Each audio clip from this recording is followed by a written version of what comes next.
Hindenburg घोटाला केस संबंध में नागपुर में 22 मार्च को मोर्चा निकालेंगे। इस माध्यम से घोटाला सामने लाएंगे, ऐसी जानकारी देते हुए अगला मुख्यमंत्री कौन, इस सवाल पर यह चुनाव के बाद तय करेंगे, ऐसा जवाब नाना पटोले इन्होंने दिया। क्या कुछ कहा उन्होंने, सुनिए। बघा, काँग्रेसच्या समोर एकच प्रश्न महाराष्ट्राचा आहे।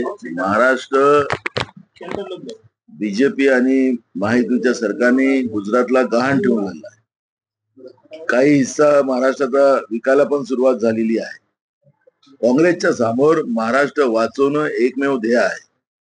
महाराष्ट्रातला शेतकरी असेल, महाराष्ट्रातला तरुण असेल, गरीब असेल, सगळ्या जाती धर्माच्या लोकांना न्याय देण्याची भूमिका काँग्रेस पक्षाची आहे। आम्ही अनेकदा सांगितलं की महाविकास आघाडी म्हणून आम्ही समोर जाऊ, कोणी खाली काय बोलत असतील त्याच्यापेक्षा आमच्यासाठी महाराष्ट्राचा स्वाभिमान आणि महाराष्ट्राचा धर्म वाचवणं हा काही मोठ्या महत् प्रयत्नांनी यशवंतराव चव्हाण साहेबांच्या मंगल कलशानी आणि त्याच्यानंतर अनेक राज्यामध्ये मुख्यमंत्री झाले, त्यांच्या प्रयत्नांनी हा महाराष्ट्र उभा झालेला आहे। आणि हा समृद्ध महाराष्ट्राला ज्या पद्धतीनं भाजप आणि त्यांच्या सहकार्याने विकलेला आहे, गहाण ठेवलेला आहे, या सगळ्या गोष्टी महत्वाच्या आहेत। त्यामुळे मुख्यमंत्री पद हे निवडणुकीच्या नंतर आम्ही महाविकास आघाडी म्हणून ठरवू आणि त्याच्यामुळे याच्यावरची चर्चा काँग्रेसकडून आता कोणालाही करायची नाहीये। कोणाला काय बोलायचं असेल त्याच्यावर कुठली प्रतिक्रिया काँग्रेस देणार नाही। महाराष्ट्र आणि महाराष्ट्राचा धर्म आणि महाराष्ट्राचा स्वाभिमान हा आमच्यासाठी महत्वाचा आहे। महाराष्ट्रातलं जे महायुतीचं असंविधानिक जे सरकार झालेलं आहे, आमदारांना विकत घेणं, आमदारांना खोके देणं आणि खोक्याचं सरकार म्हणून महाराष्ट्रातलं हे सरकार देशात नाही जगामध्ये प्रसिद्ध झालेलं आहे।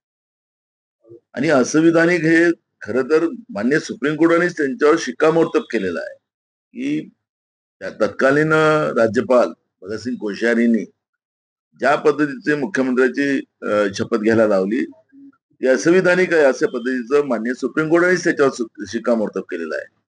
त्यामुळे आमदारांना जे काही प्रलोभन देऊन यांनी आपल्या ताब्यात ठेवलेले आहेत, त्यांना आता गरिबांची घरं सुद्धा त्यांना देतील, याच्यात काय मोठं काही नाही आहे। यांना तर महाराष्ट्र लुटायचंच काम सुरू केलेलं आहे। त्याच्यामुळे गरीब आणि मध्यमवर्गीय आणि शेतकरी याचं काही घेणं देणं नाही महाराष्ट्राच्या या सरकारला। त्यामुळे जे काही त्यांचे आमदार आहेत, आमदारांसाठी काही करू शकतात ते। महान्यूज 7 के लिए कैमरा पर्सन राजेश जंगीटवार के साथ पारस बैसवारे, नागपुर। क्या आपके हार्ट में ब्लॉकेजेस हैं पर बाईपास सर्जरी से डर लग रहा है? Don't worry, Mugdha EECP and heart care centre लेकर आए हैं आपके लिए US FDA approved EECP treatment, जिससे 80 से 90% हार्ट ब्लॉकेजेस को क्लियर किया जाता है और बाईपास एवं एंजियोप्लास्टी जैसी सर्जरी को टाला जा सकता है। अधिक जानकारी के लिए आज ही विजिट करें Mugdha EECP and heart care centre, Utkarsh Umang apartment near Mount Carmel school, Ajni square, Nagpur.